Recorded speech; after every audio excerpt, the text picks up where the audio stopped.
You see games like Beatsaber and Audio Trip all over the internet now, and with Boneworks and Half Life Alyx coming out sooner than you think, everyone's getting into VR streaming.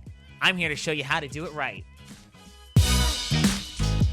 What's up, guys? My name is Cassie Joy. If you don't know me, I am a veteran streamer of about 9 years, and for the last year and a half, I have spent all of my focus on VR entertainment. I have become a majorly VR streamer, from doing VR chat to Beatsaber to other games like Until You Fall and I Expect You to Die.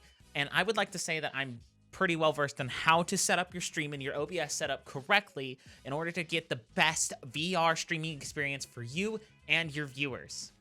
Now, if you never tried to stream VR before, you may not know how complicated it can be in getting the source from Steam VR into OBS and to a manner where it doesn't nauseate your viewers. This problem has already been solved for us mostly by a plugin called OpenVR Input Plugin for OBS Studio. You can find it on the forums. There is a link in the description. Follow the installation instructions, and it's pretty easy from there. Once you've installed this plugin, you'll be able to add a new source into your scene called the OpenVR Capture.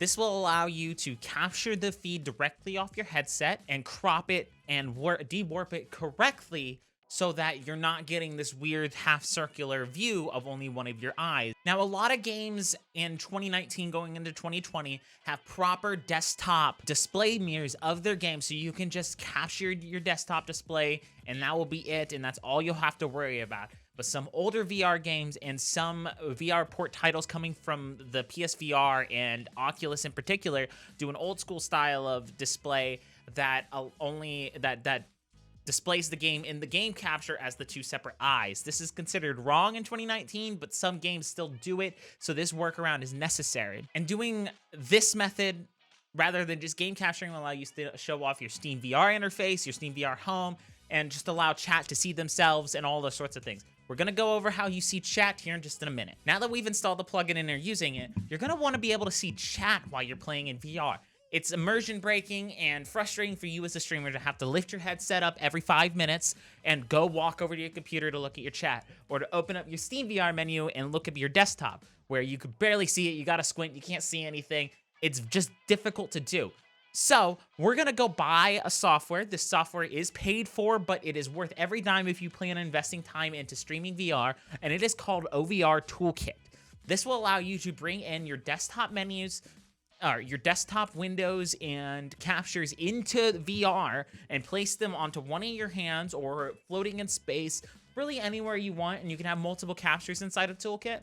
And I'm not going to do a full tutorial on this today because it's a really intense program, but I will be doing one eventually, maybe, if you guys really want it.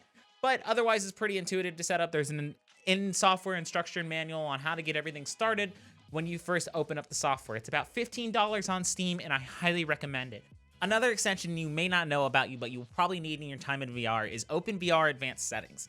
This gives you tons of tweaks and tricks that you can use inside of VR to make your experience better, such as moving yourself up and down in your play space to put yourself level on the floor, your own settings and super sampling settings inside of VR without having to open up your Steam VR settings. Changing your key bindings for your controllers, whether you have Oculus, Vive, or Index controllers, and statistics and other settings that you might find useful in certain use cases if you're trying to track down some performance issues. It's pretty self-explanatory once you install it. I'll leave a link to the GitHub below. It just kind of shows up in your VR menu when you open up the Steam VR home.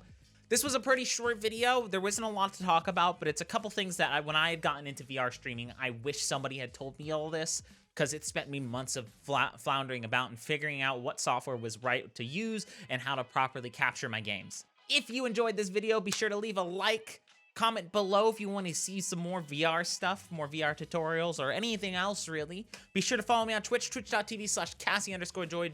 Join the community Discord, and I will see you guys in the next one. Peace out!